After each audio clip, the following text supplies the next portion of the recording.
Hi, greetings, family. May you be blessed with happiness, health, prosperity, and wealth. Today, I'm talking about civil war. It's been coming across my spirit, like when I'm watching the news and I'm seeing the things that's going on with this president and the decisions that he's making and how he's bulldozing his way, literally, throughout, the laws of the land, the Constitution, as well as the White House, right? Which is really the house that supposedly belonged to the people of America, right? All people of America. And it's like I can see like there's a two. I mean, out of all the schemes of Donald Trump, there's two that stick out to me the most. And that one first, the first one is he wants to be king and ruler of America for life, right? I think some of that has to do with the greed for and the need for power, money, but it's also fear in there also of the afterlife after presidency. Two is if he can't have America, then he wants America to crash and burn.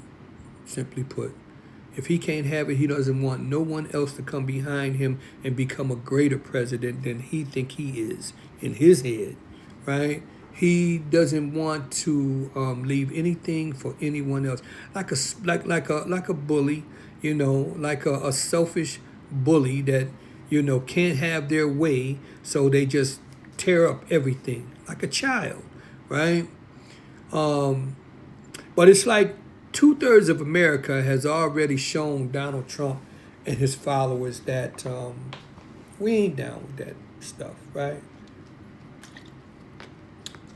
Two-thirds have already shown that they don't like him, they don't want him, because they know who he is. We seen the ending before the beginning. We knew what was coming up on into that when he stepped onto the stage of the presidency. We knew what was coming on stage. We seen how the 17 other Republicans was quickly and swiftly eliminated, right? And he was the last man standing, and we knew what was coming with that. However, that two-thirds is now dwindling down because of a wake-up call that a lot of other Americans, whether it be poor European Americans, as well as Latino Americans, are beginning to realize they were all just puppets and pawns in the game. You know what I'm saying? It's like he's a con man, and he definitely gave them grade A, front seat, top of the line, uh, a learning experience about what it feels like to be played, right?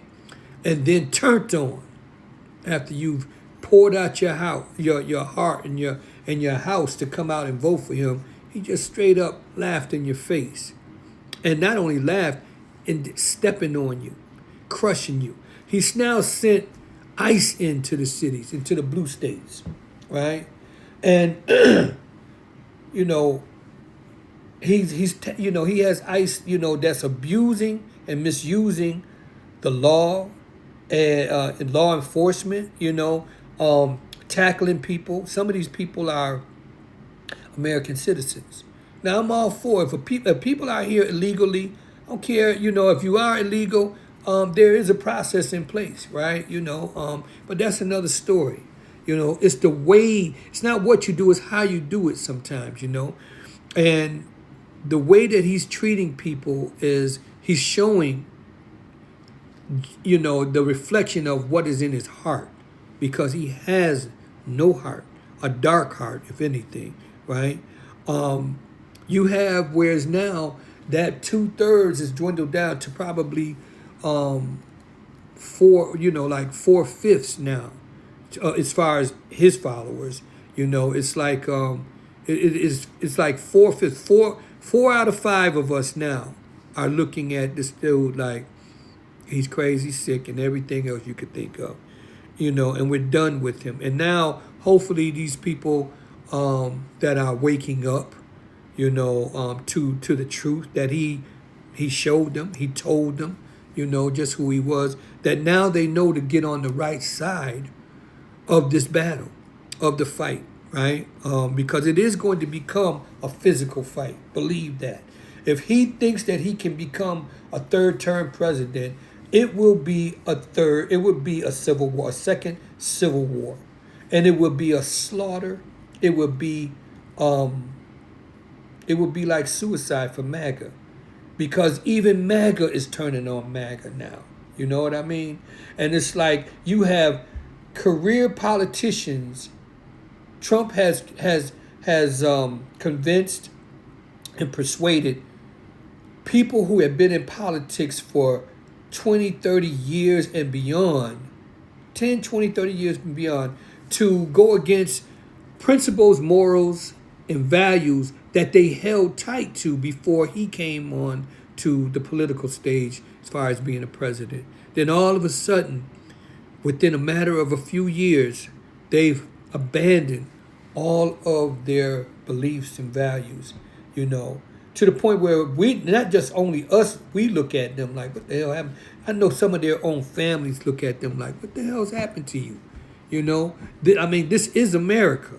You got these politicians have sold their soul.